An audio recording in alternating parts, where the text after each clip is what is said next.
I'm going to, this is intended as a bit of an experiment. It's supposed to be a live case study. I have no idea what that means.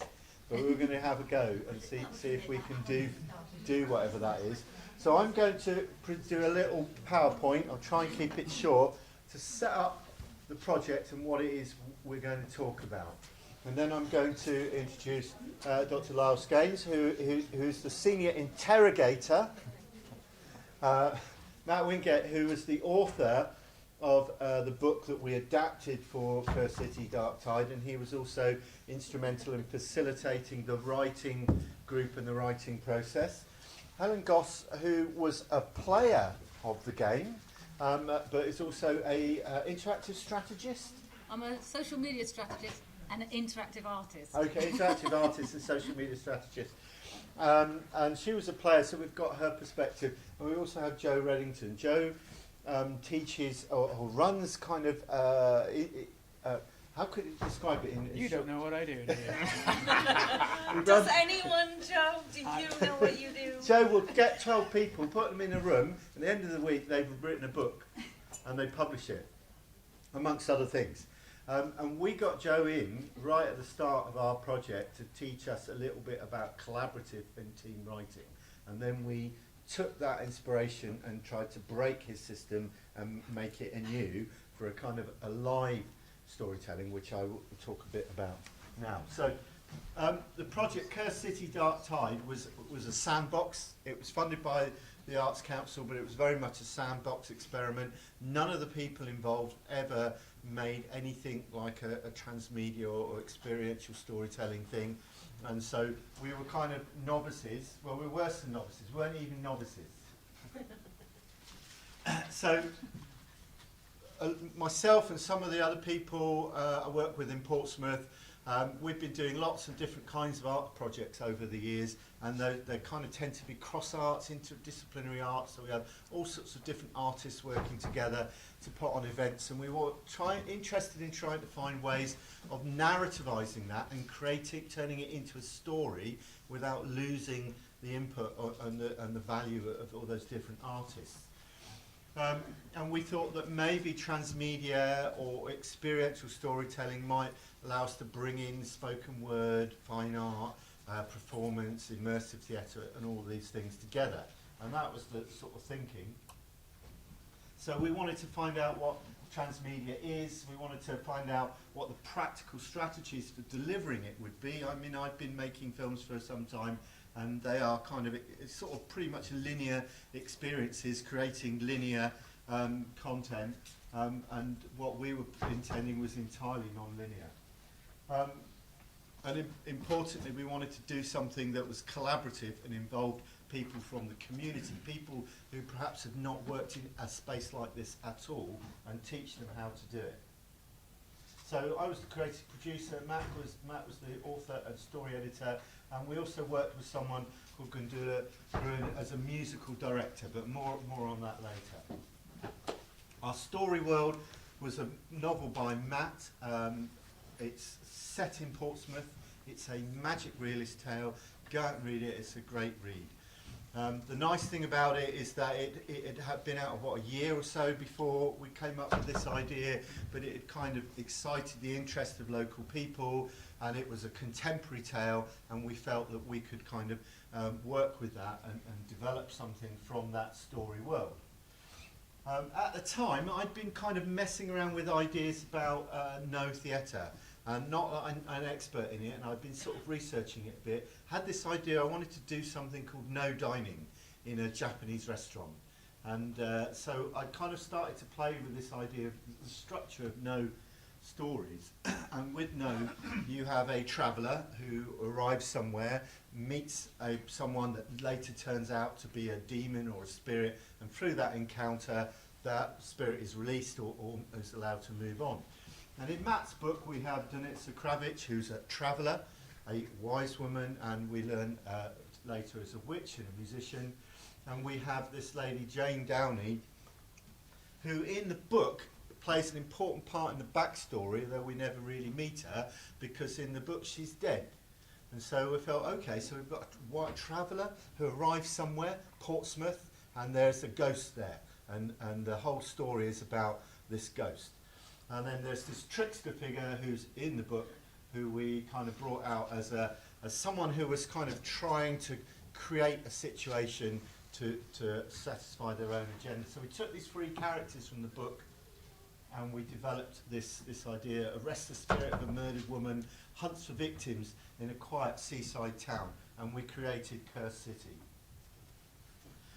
So just I'm going to just drop in a couple of little insights from a producer's point of view, and one of the things that was kind of clear to me from an early point was how you communicate this transmedia, multi-platform, experiential thing. You can't just write a script. It doesn't really work like that. And that was a real struggle. I remember you were at the meeting when we had like sheets and sheets of It was bonkers. So basically what he did was he said, okay, we're going to do this. And then, so I'm used to thinking about storylines. So I'm just thinking, okay, so storylines you have, you know, like loads of different threads that run together. And then there was also, on top of that, there was stuff to do with working with local artists and leaving clues. And then there was another thread to do with, oh, we're going to have some musicians playing and there's going to be a gig. And it just went on. There was like 6 threads, and I had no idea. There was about 4 or 5 pages of A0 kind of sketches and things, and it was just so... actually, you know, from the point of view of someone who's trying to create that and communicate it, it's actually quite challenging to kind of get that vision across, because there doesn't seem to be a way of representing it. You know, in filmmaking we have scripts or storyboards, and even in branching narratives you can kind of map it out, but with experiential stuff it's like, well, where is the journey? Where is that experience? This was an early effort that we kind of did as part of the Arts Council application, which is like, aside from the fact my design skills are extremely flawed, it's kind of, you know, who could make any sense of that? I was trying to do this the other day and thinking, could I do this? And actually it doesn't really do it justice, and I kind of was then reminded of an early time when someone at one of the workshops came up with this. And this is from a Chinese medicine system, but the complexity of the interactions between the elements is starting to be represented there a little bit. But, you know, how do you capture that and represent it? I figure that this is a question we need to ask Mr. Spock, because he's very good at playing three-dimensional chess, and I think experiential storytelling is a bit like that. You need to be working on many dimensions. And I really don't know the answer to this. So if anyone has any clues about how you can map and present this kind of experience, I would be interested to know before we start the next one. I don't, you know, for me that's kind of, yeah, it's very pretty. But how do you make sense of that? How do you kind of then turn that into something that you're going to do? So I'll just talk a little bit about the development phase. I do want to get on to the discussion. We started with 3 writers' workshops that we ran at Portsmouth University. Joe came down and did collaborative writing.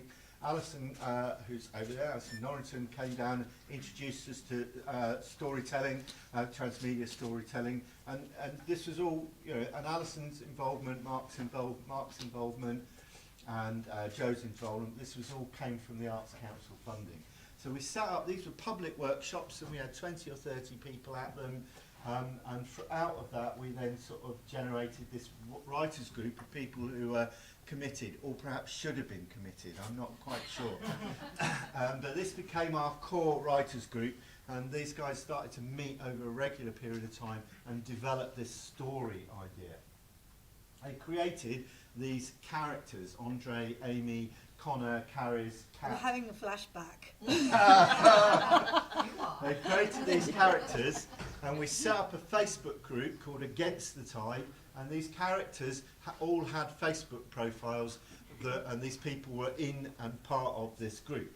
So you could actually go to this group and you could interact with them, and I'll tell you a little bit more about that later.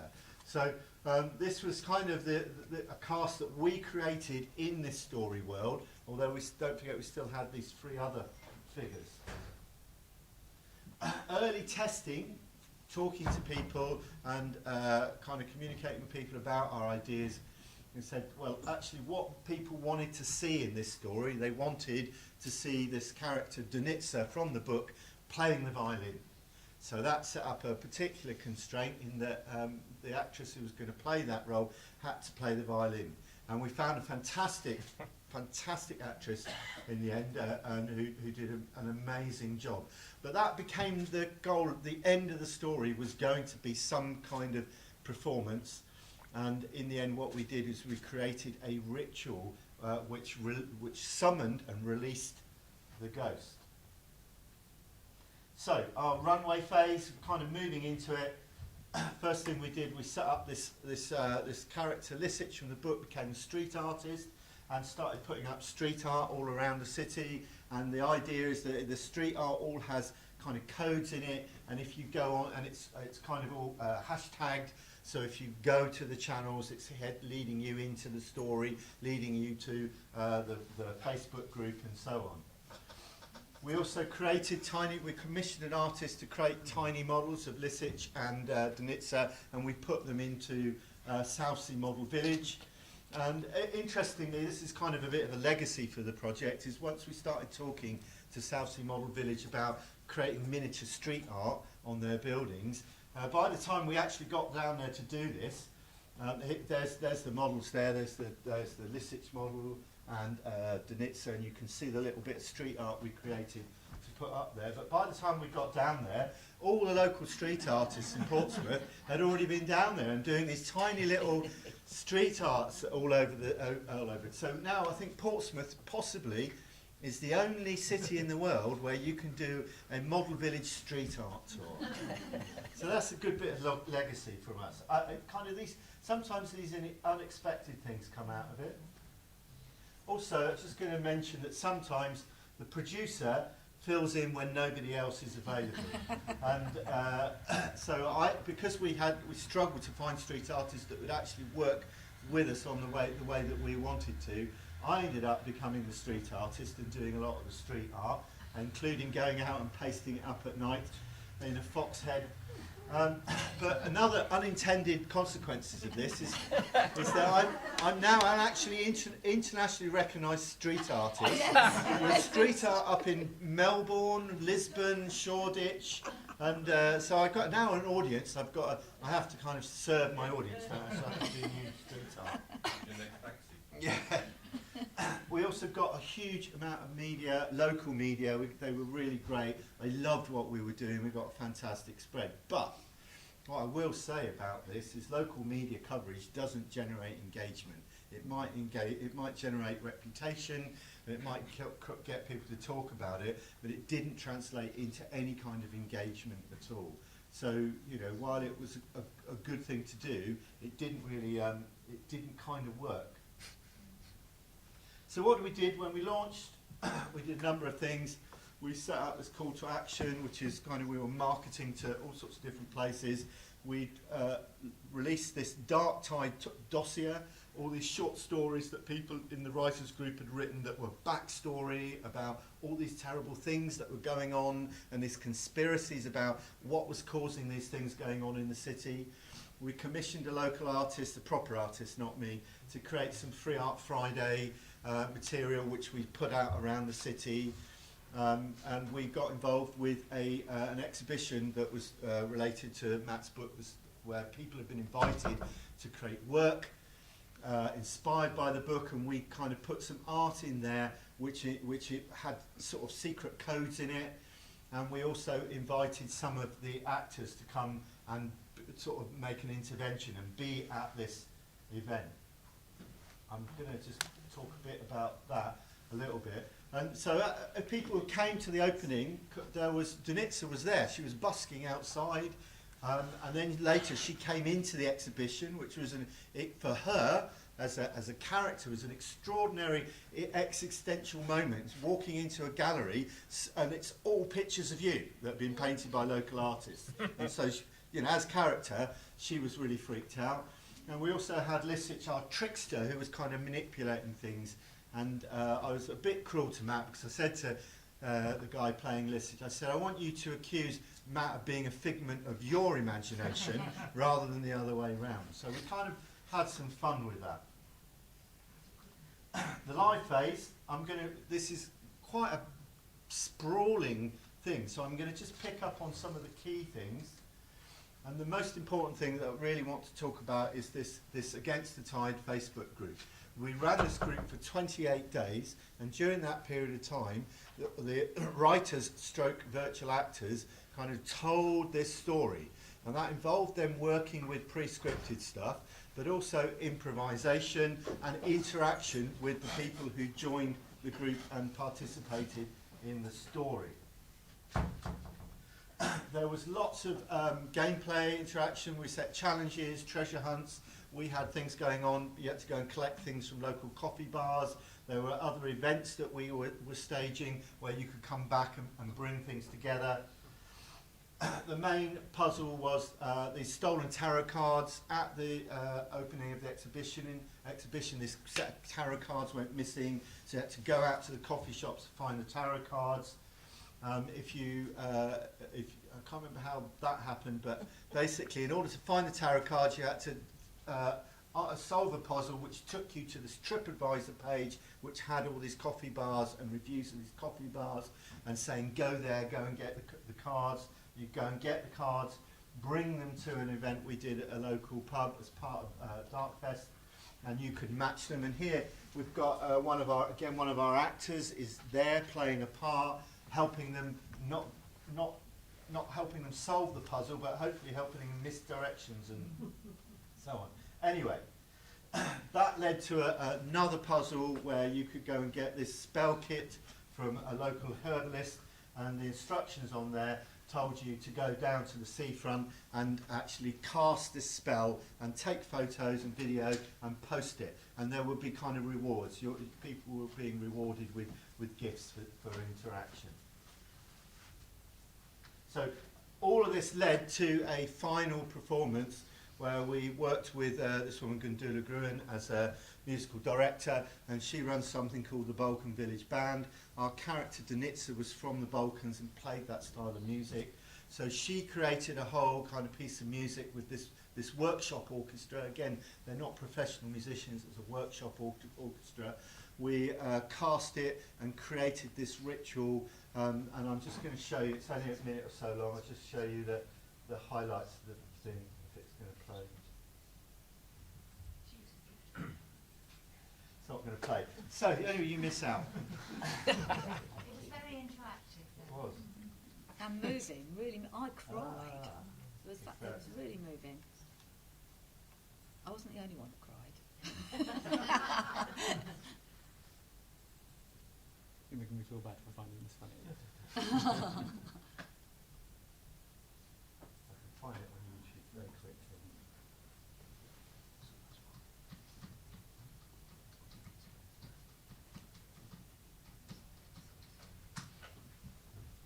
There it is.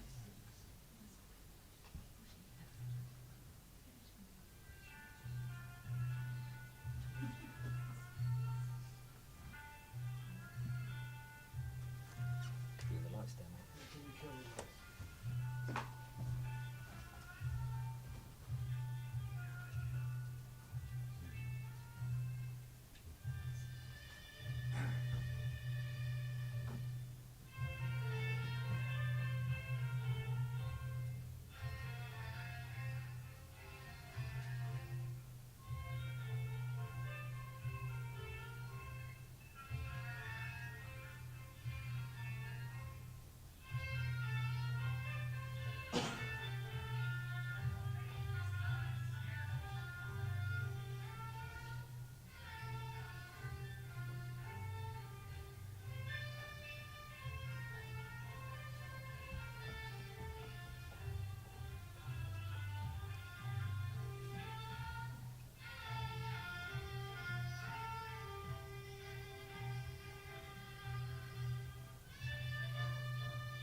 I'll give you a little taste of the ritual we created, which was kind of moving, wasn't it? Really, Yeah. it was Yeah. quite, Yeah. it's quite special. So, just to bring that back to what we kind of really want to focus on is this Against the Tide Facebook group and this narrative that unfolded. I think I came out of it, I mean, I've since had a chat with Lyle, and she says it's called NetProv, and that other people are doing it. Of course, other people are doing it. Why would we be unique in this? But for me, it was kind of like, well, we haven't written a book. What have we actually done? We've created this live story, and the whole thing is still there. I have tried to pull it out as a PDF, and I've got it as a PDF, but Facebook strips all the names off, so it makes no sense. But the key thing here is it wasn't entirely scripted, and there was a lot of misdirection. And Mark, who played the part of Andre early on, Oh, it was you. started throwing in misdirections, and I thought this was really interesting because there was Mark's character had a sort of Russian extraction, and his mother supposedly worked in the space program, and started posting these red herrings, and it kind of blew up in a quite an interesting way. And so people started to respond and go and do, some of the players started to go and find their own clues and started to add to this story. And then, so it kind of grew into this, oh, there's an asteroid coming to hit the world, and then there's the location for it is inscribed in these rings. And it kind of grew from there. And I think one of the lessons I learned from that was you don't really need to write a story. If you have the right elements, the audience will do it for you.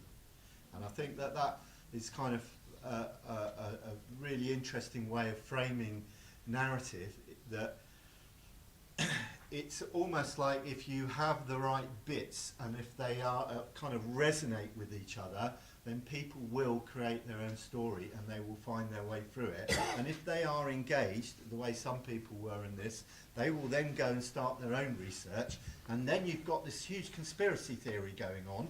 And in the end, we had to kind of close it down a bit and say, oh no, guys, no, it's actually over here. This is the clue that you need now. I think that was kind of really interesting learning for us. Another thing that happened towards the end, there were lots of examples of this, and I've just picked out 2 of them. Towards the end, I think the last week, it was a few days before the ritual, the group, because there was a back channel, there was a WhatsApp group where all the writers and the production people were interacting. There was, incidentally, there was a deep back channel as well, where the producers and people were excluded and the writers were communicating. There may even have been an even deeper channel, I don't know. But they wanted to create this seance because we felt there was an opportunity to kind of ramp up the pressure a little bit and kind of make people think about why they needed to come to the event. And so Kim, who's here, got everyone, who's also one of the writers, got everyone to kind of film bits and send it to her, and she kind of assembled it and created this. I'm not going to show it to you, but she created this little video of this seance, which we kind of pushed out and released, and that kind of got a lot of attention as well. So you know, there was a constant improvisation going on that was extraordinarily creative and was coming out of this really motivated group of people responding to the audience that were playing the game. So the other thing that I would say, that from a writing point of view, is that improvisation is the most important skill to develop for writers unused to immersive interaction. I think it was really important that they went through writing a kind of linear script and really understanding and getting to know the characters so that they could improvise them. But actually, once we started running the story, the script itself became just a skeleton where people could play around it. So I think if we did it again, we'd do much more stuff about improvisation and kind of maybe even doing acting workshops But with them. you can't do improvisation ahead and plan it, else it wouldn't be improvisation. That's true. But you can do agile planning. I like that. Yes, you So- could, yeah. Some of the lessons I learned from it is our marketing was wrong. We were marketing to the audience we usually market to, which was a slightly older crowd, kind of very arts aware, and most of those people came to our events, but they didn't want to play online, didn't want to get into the puzzles, and we should have been targeting people, younger people interested in role-playing games and LARPers and all that sort of stuff. We were well outside our comfort zone in terms of puzzle generation, and that perhaps we would bring in a mentor who was an expert on puzzles. We'd do much more work in supporting people to develop improvisation skills. We would rehearse more, but rehearse in an improvisational way more. We learnt a lot about the ethics of online virtual acting and what the consequences of that are and how to manage that. And I think also we did have a project manager, but he left on the first week of the project. He got a job, and it's like, well, wait, who's going to do that then? So we need to kind of find people who are, maybe work with an organisation. So did we answer those questions? Well, I think we understand the nature of transmedia storytelling a little better. We have a better understanding of the practical strategies involved, and we have a methodology. And I think the nice thing about a methodology in this sense is that you can kind of point it at different things. You can elaborate it and iterate it in different ways, but you have a sense of, well, this is a machine that we can apply here, and we know that there will be an outcome and an output. And that gives confidence to people like the Arts Council. I did tweet out the other day that when I posted the blog about this panel, I said one step forward, 2 steps backwards, and that's where I think we are at the moment. Is we've made some step forward, but we're now back as being novices, and we're going to give it another go. We hope, we think. So we need to do it again to make sure that we've learned something. It's an iterative, experiential learning cycle. So that website's going to be depreciated soon. I don't know. We haven't worked out what we're going to do with that yet.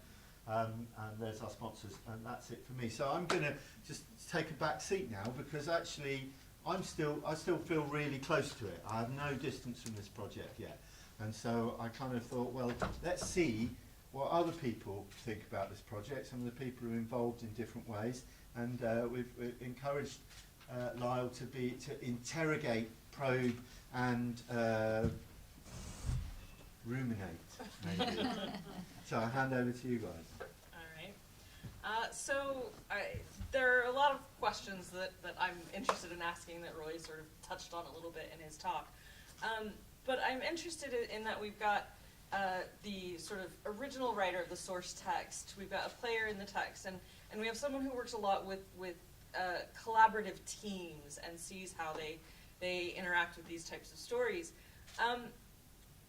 What is the hardest thing about giving up control of the text? How do you feel about your level of control? Who controls the text? Oh my gosh, you went straight in for the jugular there, didn't you? So, when I wrote the book, obviously this for me was like a really, really important piece, and I was really, really happy that people wanted to move on with it and do new stuff with it. And these guys here, there's 3 here who absolutely fantastically came in on it. But the book really, I realised as we went on, the book and specific characters in it meant a lot more to me than I had. I mean, when we had the first discussion about it, actually, I said I'm not sure how I'm going to cope with letting these characters go. And Roy was like, well, we'll just have to see, won't we? It's like, yeah, we saw. There was a moment where Donitsa, who is absolutely key to the story world of the Snow Witch, and who is going to be in sequels, I had her Facebook account, and it was mine, and no one else was having it. And we had a meeting at which basically everyone ganged up on me and said, we've got to have Donitsa doing stuff. And I'm like, well, no, I don't want her being sullied with a storyline that isn't mine. And that was a really difficult moment for me, relinquishing control. So, yeah, and there were a couple of other moments like that. And basically what I had to do is there reached a point where I was really, really pleased and just thought these guys were so wonderful in doing this writing, but at the same time, I had to stop being involved because I've got a sequel to write, and if I get my story world kind of invaded by their story world, then my story world no longer is coherent. So does that answer your question? It answers my question Okay. for you. Yeah, from your perspective. Yeah. Helen, what did you think as a player, as someone taking on one of these characters? How in control did you feel? Well, I have to say that I was my own self, and the other characters were people that I didn't know whether they were real or not. And I think I tried to speak to Danitza a few times. She wouldn't have it. So I wasn't Danitza at that point. I Right, see. that Right, would've yeah. been me, yeah. So I became an incredibly, and also to be very clear, I didn't know anything about it apart from my friend Kelly Hickman. She'd actually done a lot of social media, so I found out about it, and she said, Helen would be really interested in that, and she was correct. And so I was into it straight away because I've been waiting for something like this to happen for 25 years. Where, like, you know, the lay person or the person who doesn't usually do that sort of game gets involved. I was interested in seeing how people would engage. And I myself playing felt like I understood the medium a little bit more. There was a lot of different channels that things were coming. I became a horrendous stalker, like trying to find out, oh, are you real? Are you real? And I was just like getting right into it. And then there was these physical meets as well, and we were discussing just a minute ago about how vulnerable I actually felt, where I'm actually quite a confident person in reality, going along to places where I'd put myself, and I don't usually do this, into a public arena online, knowing as myself that other people were watching and I was interacting, because I also took the role of, I hoped, pushing things forward a little bit as opposed to trying to solve everything, just to try and entice other people to play, you know. I felt that was an interesting kind of role that I kind of adopted myself. So going to these physical meets and knowing that people knew who I was, but I didn't know who they were, and it was really quite... so I feel that that something that I learned from it was that there needs to be like a soft approach. Why aren't people actually getting involved? What are the real reasons behind that? I know what mine were, but there's some interesting points I think might be drawn out from what we're talking about now as to because what was the actual percentages of people who were lurking and the people that were actually playing? It actually conformed to the power law of participation quite clearly. There was about 90 people. There was only about 90 people in the group. I would say about 10% of them were kind of active, and then there was another group who were clearly, because I would get into some of them, I knew, and I'd get in touch with them saying, are you watching this? And they're going, yeah, actually watching it, but they're just not wanting to. So not passive, but kind of active passive, that makes it. It's kind of watching. It was really interesting because you didn't know who was real and who wasn't. There was at one point we thought we were going to lose it completely. Do you remember? You must do. It was a horror moment where someone went, right, that's it. You're not allowed to. You're posing as people who are pretending to be real people, and they nearly got it all shut down, didn't they? Yeah. Right at the beginning, I remember all of that. So yeah, I'm fascinated as to why, because I had a few people who did play it.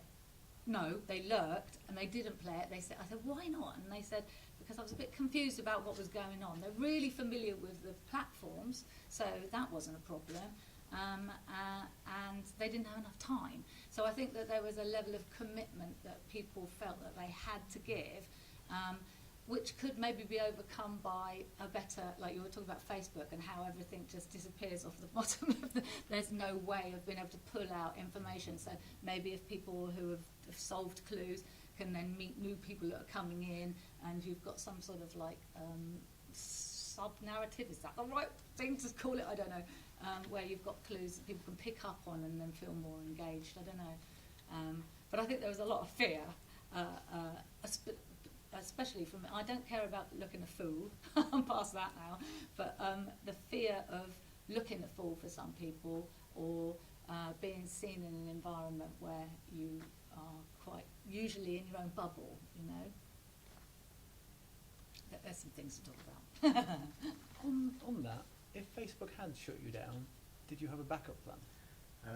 No. Other than everyone gets Twitter accounts. We just set up a new account. That's what we do.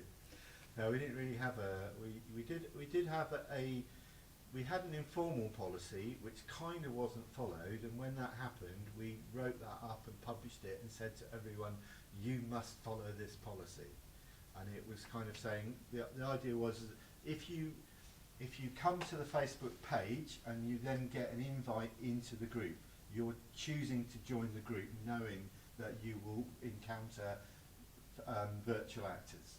And so if you were going to join the group, then we would say to you, you will meet people who are not real. But prior to that, what happened is some of the characters had been interacting. They'd all gone off on their own and were sort of wandering around. I mean, it was a bit like, have you read At Swim Two Birds? I've read almost nothing. Oh, well, it's a book in this guy hires these actors to be in his novel. But when he's not writing the novel, they're all kind of hanging out in this pub together, and they kind of go off and in the end they refuse to be in the novel. And so we had a bit of that going on. Yeah. So we had to kind of rein it in and say, look, this is the policy and this is what you need to do. Can I just add that I sell books on market stalls, and I had some of the people who were watching come to me on the market stall afterwards and say, we really enjoyed it, but we didn't know what to do. That was actually, they were waiting for some direction. Shift, isn't it? Yeah. Yeah. We didn't know what to do, and part of that was that they didn't know if they put something in, whether it would bugger up the story in some way. Yeah. And so part of what it is, and because I said to them, well, you've seen how it unfolds, you'll know what to do next time, won't you? And they're like, yeah. So it was actually, this is also about teaching your audience how they are to, how they are to behave. It's like we don't think about the fact that when we go to a theatre, we're actually all expected to sit down, shut up and listen. Be quiet. But actually, you have to be taught that. I was taught it when I was about 4 years old. But there are people now who go into the theatre and they think it's like a cinema. They get their phones out and they talk because they haven't been taught that. And it's the same thing, just in a different medium. So, on what level, what made you choose the Facebook platform as opposed to something like Twitter, which by policy standards does allow non-real people to post on social media, as opposed to Facebook, whose policies specifically prohibit non-real people from being on Facebook?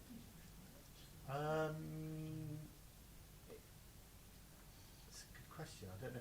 I guess I'm not much of a Twitter user, and we felt that we do a lot of social media marketing on Facebook, and so kind of that's familiar space for us. And we felt that we could do our out-story world marketing there, and that if we created a group, we had a kind of controlled space where we could kind of keep other people out or kind of manage that. There's that word again, control. Yeah. Yes. Entirely, yes. Because my instinct, sorry, I'm going to jump in here, my instinct would be to go with Snapchat. Right.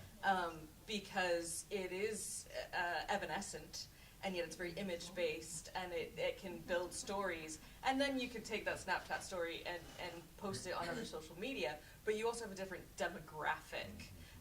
If we're talking about audiences that aren't used to the sort of interactive online storytelling, so it's really, really interesting, where we tend to post our things. That is, sorry. No, you go. Do you mind? No, you go. Because it's really interesting because the community that was involved, I knew most of the artists that were involved, and the cultural input, the demographic of that was the Facebook demographic, interestingly. But then, of course, we missed out a lot of the young people, I believe. And that was what really kind of like, I'm really interested in your lot over there, your opinion about what's happened. So we've got young people here. I was going We to say, Joe, have you got work young with people. Because I spoke to you Where? earlier, didn't I? I said, come, because they're trying to do some scripts for it, and they're going, I don't know how this is all going to... So hopefully this is really helping you to think about how to write stuff that's progressive, transmedia. But Snapchat, yeah, that is a channel that I don't use very much, but that would also be another opportunity to get people to go into that channel as well, because we were doing text messages, we were doing all kinds of different things that we were used to, and then to take us out of that world and put us into another world as well would be a lot of thing. While I'm a big fan of terms of service in general, there's an advantage to Facebook, which is this is quite a local story for local people, and Facebook's quite a local thing. And also, there's a lot of people on Twitter who are less believable than fake people. and I feel like they're getting away. True. Yeah, there are all kinds of things to think about with different platforms. Joe, I'm interested. You see these sort of collaborative groups week after week after week. What sort of trends do you see in these people collaborating together to create an original story, but within a very structured setup? So, can I answer? Would you mind if I answered your previous question first? Sure. So, the thing about control is interesting because that is the key problem to solve in collaborative writing, right? Is that people don't like their stuff being touched, particularly not the sort of people who write. Like, there's a very narrow intersection in that Venn diagram, and a good 90% of what I do is building systems where that control is not in the way. So people have group control and they can make decisions. So in the groups that I run, there is never a time when two people have to make a decision. It is always one person has a decision or someone else has a decision. And indeed yesterday I was bellowing at undergraduates because I think 4 of them were involved in a conversation when they should have been typing, and 2 of them should have been involved in a conversation. So it is the key problem to solve. And it's interesting to see. When I first gave the workshop, I was interested to see, Matt, how you'd cope, basically, because it is the first time we've used an existing world, and it was interesting. Would you, if you were doing it again, would you allow the world to be used and not the characters? Because there's a theme thing going on. Oh, that's a good question. Okay, I would allow the characters to be used again, for sure. It's just that I would make sure that at the point that the characters went loose, I no longer had anything to do with it. So that because the way that we worked was that for about 2 months, or maybe a bit longer, we had script meetings where basically we worked out the way markers all the way through the story and how those way markers were plot points and turning points, and then the dialogue. And that was cool because it didn't incorporate the use of Denitsa, and she was sort of out of the loop with that. There then came this crunch point when it's like, well, Denitsa's got to be used, and it's like at that point, I mean, Roy took over with Denitsa, and she was always aloof and kind of floating about, separate from the narrative anyway. But Roy took over with that. But at that point, and indeed at the point maybe where Lisich told me that I was a figment of his imagination.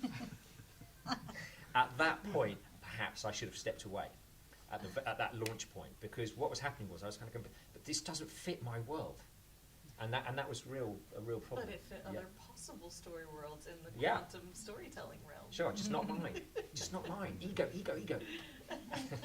Who is Elizabeth? Matt, can I raise a comment? Yeah. Shoot me down in flames.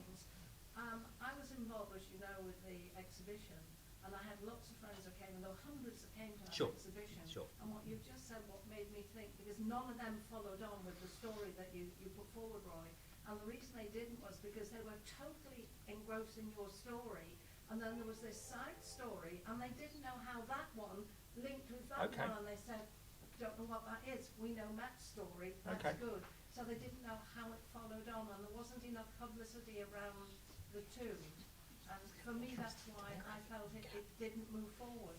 Okay, that's really interesting. That's the first I've heard of that. So there's a comment from many of my colleagues. Yeah, fair play. And I don't know how to respond to that because obviously I'm not in their heads. So I would be so fascinated. I appreciated both sides of it, for sure. I would be very fascinated to see the responses to the text mapped out on demographics, and because I think that there are a lot of, I think a younger group that have grown up on internet interactions and social media and fan fiction and things like that would be like, cool, this goes that way, I'll follow this here, whatever.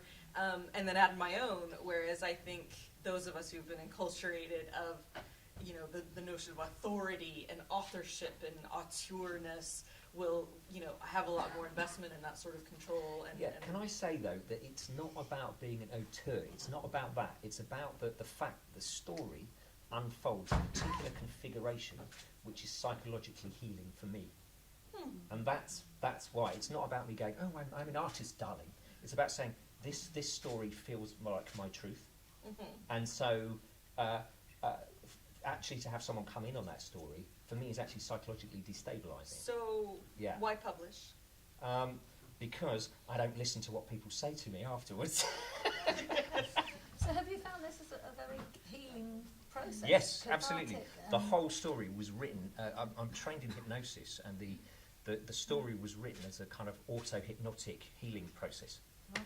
Yeah. So was it freeing? I mean, Completely, how yeah. did you take this? I mean, you're interested in still continuing with this? Sorry, I'm No, go for it. Helen's talking about the Cursed City now, though, aren't you? Rather than the novel, whereas you're talking about the novel. I'm talking about the novel. Yeah. Yes. Yeah. What? But your interaction with it, though, do you find that it helped free you up as a writer? No, I had to step away from it. I had to come away from Cursed City. And you're here now. Yeah, no, because now I'm psychologically balanced again. This is what I'm thinking. That with that perspective, has it helped you to? Would it influence the way that you write in future? No. If you're going to be doing the Snow Witch, and you know that the Cursed City thing might happen again, or is it? I mean, it's really interesting that you ask this. knows? It's fascinating you ask this question because immediately I'm getting like it's like giving you tingles the and fear.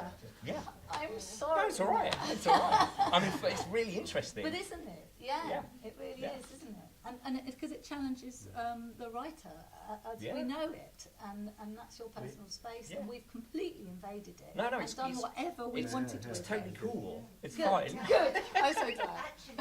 Actually, we didn't do whatever we wanted with it.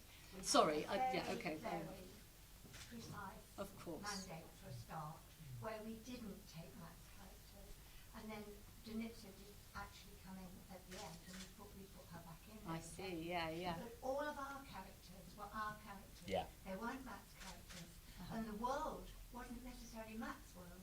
The world was Southsea. Matt Yeah. gave That's us true, a yeah, port to yeah. jump from. Yeah. And you know, very, very, very good ball. And But they were inextricably linked, and I didn't know. they- And I they didn't know were- whether I should they have were read linked. the book, and I did start reading the book, but then I chose to stop reading the book because I thought that we were in a different place now. Yeah, absolutely. You know? Yeah, that's exactly right. What you didn't see was the 28 spreadsheets. with Yeah, all right. the- I want all to the see different them. interactions and events and Yeah, media amazing, and so on, amazing. but- It blew my mind that you'd even done it. So, hooray to everybody. Why did you start with a source novel? Thank you. I was about to ask that question. Okay, so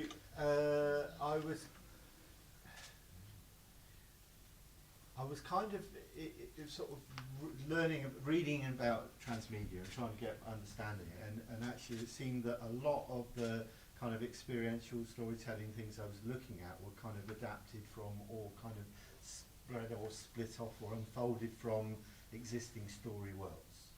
And so I kind of thought, well, that would be an interesting thing to do. And then it was like, oh, hang on, we've got a really good story world that we could use that's very local, that local people are already kind of engaged with. So we went with that. We've got we've got a plan for another one, which is not Matt's story world. In fact, it's several story worlds. It's a multiverse of story worlds, you might say, that we might work with. But I quite like the idea of kind of putting people into pre-existing worlds, because it gives audience a way into it very quickly, because they know those story worlds. Isn't there something else as well, which is that this means that you don't have to, like, the process was actually quite short, really. I mean, all of his writers working together to have actually generated a new story world on top of that would have been with a backstory. At least we had kind of elements of a story to work with, which were already provided. So it kind of simplifies it. I also like the idea that in stories there are lots of other stories in there, and all the characters in the story have their own stories to tell. I mean, what I was kind of getting at, like the best stuff that I've seen in this territory tends to be people that have created a framework for lots of stories. So the one that particularly springs to mind is a really good interactive writer called Tim Wright that I worked with on a game years ago, and he took a very personal story about the death of his father and created this place called Alton, which was a fictional town, and it's a place where everything that gets lost ends up. And it became a really good framework for people to tell their narratives of all sorts of things that got lost, from objects to people and all things in between. And he focused more on creating a kind of geography. So the only thing he controlled is a geography, except he didn't really control it. But if someone said the school is next to the railway station, then that's where the school moved to, you know. Well, the nice thing about framework. Entirely, and the nice thing about Matt's novel is that it had a geographical framework because it was set in Southsea. And I think the next thing we're going to do is there are many story worlds in this particular author's kind of collection of work, and actually finding a way of a framework for kind of making that something that could happen in Portsmouth would be something that the writers would probably have to do, because there wouldn't be one necessary story world that we'd want to take things from. Yeah. So to push back a little bit on what Matt said, it's very natural for people when they are doing something new to build it off existing things, because it gives them a shared context. I think it's part of, although I would cede to your expertise on this is part of why fan fiction is attractive, because you're like, I can write more. So world building is a little scary if you're doing it as well. In practice, with the groups that we run, I literally give world group building to one person, and they are in charge of keeping the world consistent around everything else. So there's, in Preston right now, one of my teams is building a novel in a dystopian future, right? It's post-apocalyptic and there's various things happening.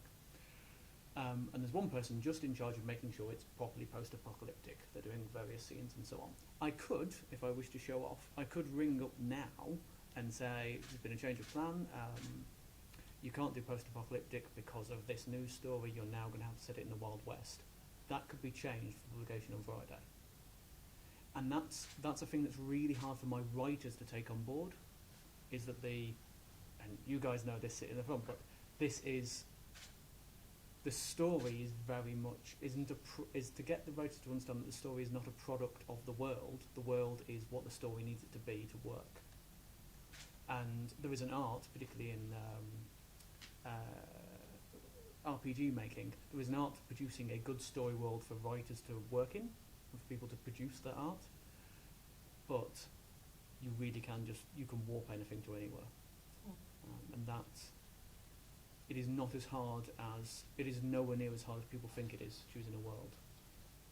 There's a psychological thing, humans want to know what country you're in, and what time of day it is, and what year it is, but that really is detailed from the point of view of after you produce your narrative.